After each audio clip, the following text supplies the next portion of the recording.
बंधुओं, ये श्रीमद् भगवत गीता इस बात को कहती है, यदि इसका अभ्यास किया जाए। इसमें कहीं नहीं लिखा है कि मंदिर में जाकर के करना, इसमें नहीं लिखा है कि तू जंगल में जाके करना, अरे तू जहां पर है वहीं पर कर, लेकिन इस शरीर की प्रयोगशाला में ही सब कुछ होना है। और कहीं न हिमालय में, न जंगल में, न मंदिर में, न वन में, न कहीं नहीं। यही प्रयोगशाला है शरीर की, इसी में संपूर्ण प्रयोग होंगे। तो अर्जुन कर सके तो कर ले। जिसने अपनी इंद्रियों को सभी विषयों से हटा रखा है, उसी की बुद्धि, तस्य प्रज्ञा प्रतिष्ठिता, उसी की बुद्धि स्थिर है। आगे भगवान कह रहे हैं 69, ये श्लोक है 69वां। भगवान फिर अर्जुन को एक बढ़िया सी बात बता रहे हैं। या निशा सर्वभूतानां तस्याम जागृत संयमी यस्याम जागृत भूतानि सा निशा पश्यतो मुने। संपूर्ण प्राणियों के लिए जो रात्रि के समान है, उस नित्य ज्ञान स्वरूप परमात्मा की प्राप्ति में स्थित प्रज्ञ योगी जगता है। और जिस नाशवान सांसारिक सुख की प्राप्ति में सब प्राणी जगते हैं, परमात्मा के तत्व को जानने वाले मुनि के लिए वह रात्रि के समान है। देखो बंधुओं, कितनी अच्छी बात, समझने में सहज और सरल है। या निशा सर्वभूतानाम तस्याम जागृत संयमी।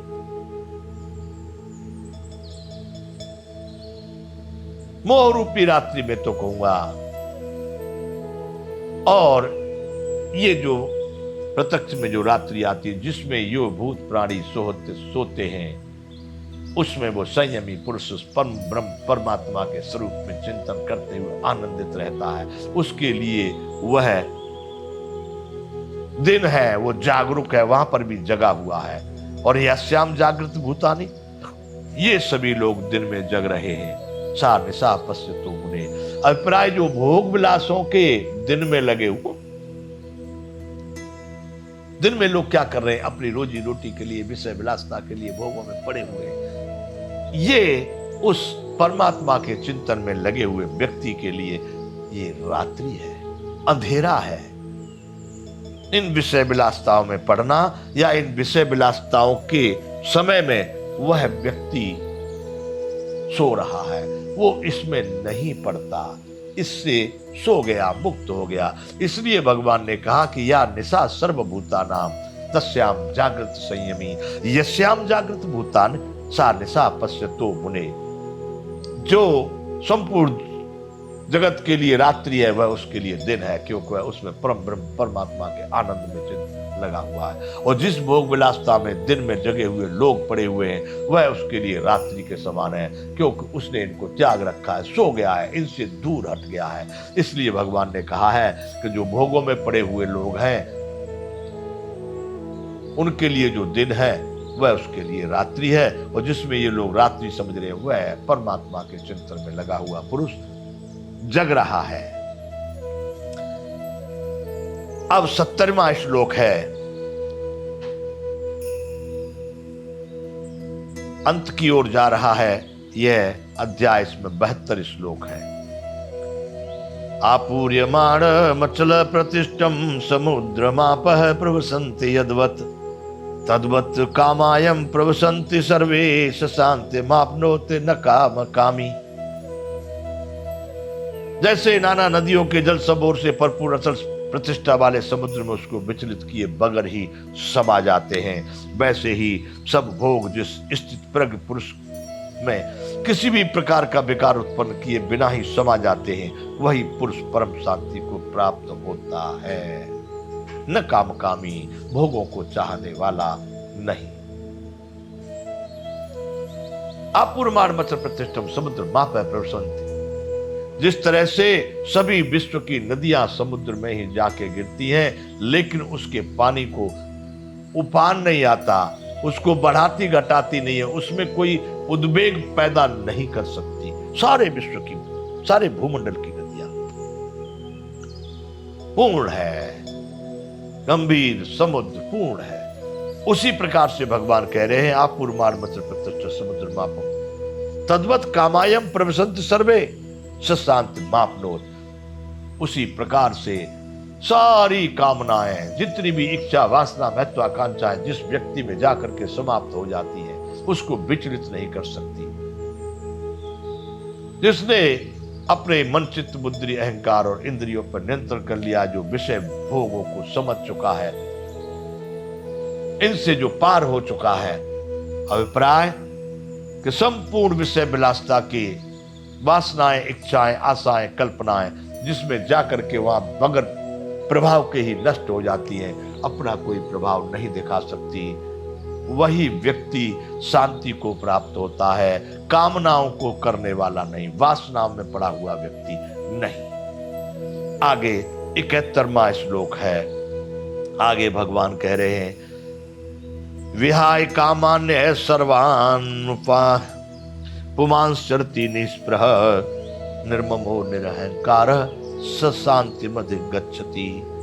जो पुरुष संपूर्ण कामनाओं को त्याग कर ममता रहित, अहंकार रहित और संपूर्ण स्पृहा रहित हो विचरता है, वही शांति को प्राप्त होता है, अर्थात वही शांति को प्राप्त है। कौन सा? विहाय कामान्य सर्वान् पुमांश्चरति निस्पृह, जिसने अपनी संपूर्ण कामनाओं को, ममताओं को, लगाव को, अटैचमेंट को त्याग दिया, जो मिला उसी में प्रसन्न है, अपने कर्तव्य कर्मों से कभी विमुख नहीं होता, करता ही रहता है, जो कुछ प्राप्त हुआ उसमें प्रसन्न है, न अच्छा है न बुरा है। तो जब सभी कामना, महत्वाकांक्षा, अपेक्षाओं को जिसने त्याग दिया है, जो सदैव अहंकार रहित, स्पृहा रहित, ममता रहित होकर के संसार में विचरण कर रहा है। संसार में विचरण करने का मतलब बंधु ये नहीं कि घर से निकल के घूमता ही रहता है। अभिप्राय एक संसार में है, इसी संसार में है, विचरण कर रहा है, अपना जीवन को यापन कर रहा है, वही शांति को प्राप्त होता है। जिसने अपनी सभी इंद्रियों को, विषयों को, सबको, अहंकार को, स्पृहा को जीत लिया है, सभी कामनाओं को, अपेक्षाओं को जिसने जीत लिया है। विहाय कामान्य सर्वान् पुमांश्चरति निस्पृह निर्ममो निरहंकार है सशांति मधिगच्छति। जिस जो ममता रहित है, जो अहंकार रहित है, वही व्यक्ति शांति को प्राप्त होता है। बंधुओं, ये सांख्य योग दूसरे अध्याय का अंतिम श्लोक है।